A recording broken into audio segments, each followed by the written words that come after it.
दोस्तों, आप अपना भविष्य तो नहीं बदल सकते, लेकिन आप अपनी आदतें जरूर बदल सकते हो और निश्चित रूप से आपकी यही आदतें आपका भविष्य बदल देगी। सपने वो नहीं होते जो हम नींद में देखते हैं, बल्कि सपने वह होते हैं जो हमें नींद नहीं आने देते। जब हम सोते हैं तो हमारा शरीर मृत शरीर के समान होता है, और जब हम उठते हैं तो हमारा एक नया जन्म होता है, और इस नए जन्म के साथ ही हमें अपने जीवन की शुरुआत करना चाहिए। अपने दिन को, अपने जीवन को एक नई दिशा देनी चाहिए। दिन में पूरे 24 घंटे में सबसे ज्यादा खूबसूरत और सबसे ज्यादा ऊर्जावान और जीवन को सबसे ज्यादा प्रभावित करने वाला समय सुबह का होता है। और इस सुबह के समय में जिन आदतों को आप अपने जीवन में अपनाओगे, वास्तव में वो आदतें आपके पूरे दिन को नहीं, बल्कि आपके पूरी जिंदगी को भी प्रभावित करेगी और आपके लक्ष्यों पर सकारात्मक प्रभाव डाल सकती है। आपकी सफलता और असफलता में सुबह की आदतों का महत्वपूर्ण योगदान होता है। आज मैं आपको सुबह की ऐसी आदतों के बारे में बताऊंगा जिसे अगर आपने अपने जीवन में अपना लिया तो आप अपने आज को और अपने आने वाले हर पल को, अपने जीवन को बदल सकते हो और अपने जीवन में वो सब कुछ आप हासिल कर सकते हो जो आप हासिल करना चाहते हो। तो आइए जानते हैं सफल लोगों की आदतें। बने रहे वीडियो के अंत तक, हम आपको एक कहानी के माध्यम से समझाते हैं। तो चलिए कहानी की तरफ चलते हैं। एक बार की बात है, महात्मा गौतम बुद्ध अपने सभी शिष्यों को आश्रम में उपदेश दे रहे थे। अपने जीवन में अपनाई जाने वाली सुबह की आदतों के बारे में बता रहे थे। वह उनको बता रहे थे कि इस प्रकार की आदत अपनाकर हम अपने हर दिन को और अपने पूरे जीवन को बेहतर बना सकते हैं। फिर महात्मा बुद्ध अपने शिष्यों से कहते हैं कि हमें जल्दी, यानी सूर्य की किरणों के साथ ही उठ जाना चाहिए। जब सूर्य की किरणें निकलती हैं तो पूरी प्रकृति को ऊर्जा प्रदान करती हैं और हमें भी ऊर्जा का आनंद उठाना चाहिए। जो व्यक्ति देर से उठता है और सूर्य की ऊर्जा को ग्रहण नहीं कर सकता है, वो पूरे दिन निराश रहता है। उसका पूरा दिन अलग से भरा रहता है।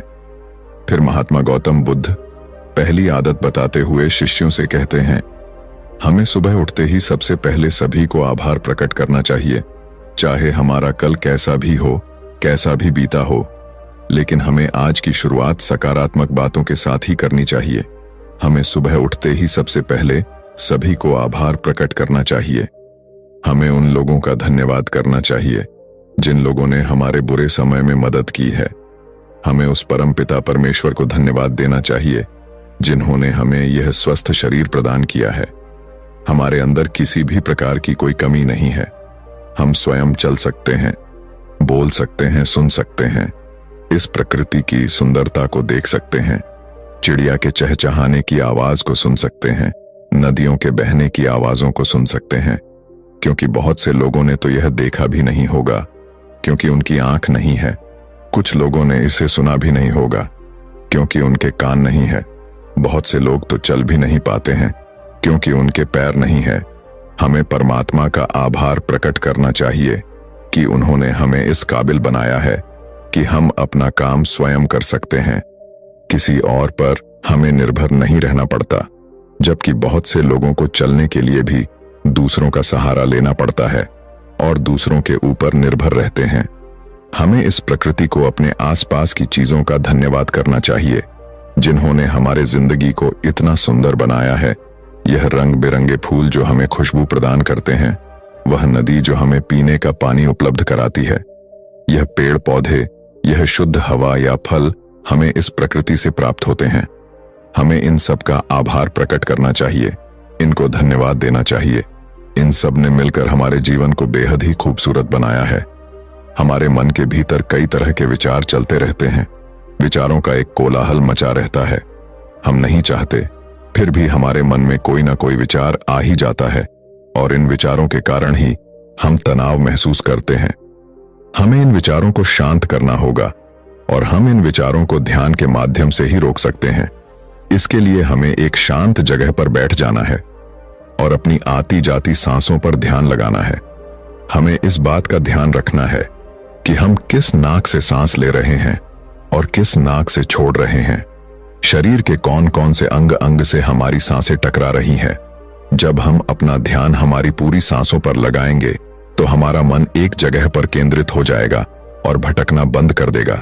और जब हमारा मन एक जगह पर केंद्रित हो जाता है तो हमारे मन को एक नई ऊर्जा प्रदान होती है, और वही ऊर्जा हमारे दिन को उत्साह से भर देती है और खुशी प्रदान करती है। ध्यान करने से हमारा दिमाग स्वस्थ हो जाता है, हमारे मन के सारे विचार खत्म हो जाते हैं, और दिन में हम जब भी कोई कार्य करने वाले होते हैं तो उसके लिए हमें निर्णय लेने में भी बड़ी आसानी होती है, और हम सही और स्पष्ट फैसले ले पाते हैं और अपने काम को पूरे लगन वव के साथ पूरा कर पाते हैं। हमारा पूरा दिन तनाव मुक्त रहता है। इसके बाद महात्मा गौतम बुद्ध अपने सभी शिष्यों को तीसरी आदत बताते हैं कि आभार प्रकट करने के बाद और ध्यान करने के बाद तुम्हें व्यायाम करना चाहिए। हमारे शरीर के लिए जितना जरूरी भोजन और पानी है उतना ही जरूरी व्यायाम भी है। व्यायाम करने से हमारा शरीर स्वस्थ और तंदुरुस्त रहता है और हमारा मन प्रसन्न रहता है। व्यायाम करने से हमारे शरीर के सभी अंग सुचारू रूप से कार्य करते हैं, हमें ऊर्जा प्रदान करते हैं, कार्य को करने की शक्ति प्रदान करते हैं, जिससे हम अपने कार्य को आसानी से पूरा कर पाते हैं और हमें थकान का अनुभव भी नहीं होता है, जिससे हम बिना थके पूरे कार्य को जल्द से जल्द पूरा कर पाते हैं। व्यायाम करने से हमारा शरीर स्वस्थ व निरोगी रहता है। हमें किसी भी प्रकार का कोई रोग नहीं होता है। हमारे पास चाहे जितनी भी धन दौलत हो, यह सुख सुविधा ही क्यों ना हो, अगर हमारा शरीर स्वस्थ नहीं होगा तो हम किसी भी सुख सुविधा का आनंद नहीं ले पाएंगे। अगर हमारा शरीर किसी भी रोग से ग्रस्त हो जाएगा तो फिर उसे यह धन दौलत भी ठीक नहीं कर पाती है। स्वस्थ शरीर सुखी जीवन की निशानी है। स्वस्थ शरीर सुखी जीवन की निशानी है, इसको हेडलाइन करना है। जितना हम अपने शरीर को कष्ट देंगे उतना ही हमारा शरीर हमें सुख प्रदान करेगा, और जितना हम अपने शरीर को आराम देंगे उतना ही यह हमें कष्ट प्रदान करेगा। इसीलिए हमें नियमित रूप से व्यायाम करना चाहिए। व्यायाम करने से हम पूरे दिन प्रसन्न रहते हैं और अपने सभी कार्यों को आसानी से कर पाते हैं। व्यायाम करने से हमें दीर्घायु प्राप्त होती है और हम लंबे समय तक युवा नजर आते हैं। जो लोग व्यायाम नहीं करते समय से पहले ही वृद्ध नजर आने लगते हैं। इसके बाद गौतम बुद्ध अपने शिष्यों को सुबह की चौथी आदत बताते हुए कहते हैं, आभार व्यक्त करने के बाद, ध्यान करने के बाद और फिर व्यायाम करने के बाद तुम्हें एक कागज और एक कलम उठानी है और उस कागज और उस कलम से अपने पूरे दिन की दिनचर्या लिखनी है। अपने सभी कार्यों को लिखना है जो उस दिन आप करोगे और उन सभी कार्यों का समय निर्धारित करें, जिससे आप एक निश्चित समय में अपने सभी कार्यों को पूर्ण कर पाएंगे और आपका कोई भी कार्य नहीं छूटेगा। और एक बात का और ध्यान रखें, आप अपने उन कार्यों में एक ऐसा कार्य जरूर लिखें जिसमें तुम किसी व्यक्ति या पशु की निस्वार्थ भावना से मदद करोगे, जैसे कि किसी गरीब को भोजन खिला दिया, किसी पशु को घास डाल दे या फिर उसे पानी पिला दिया।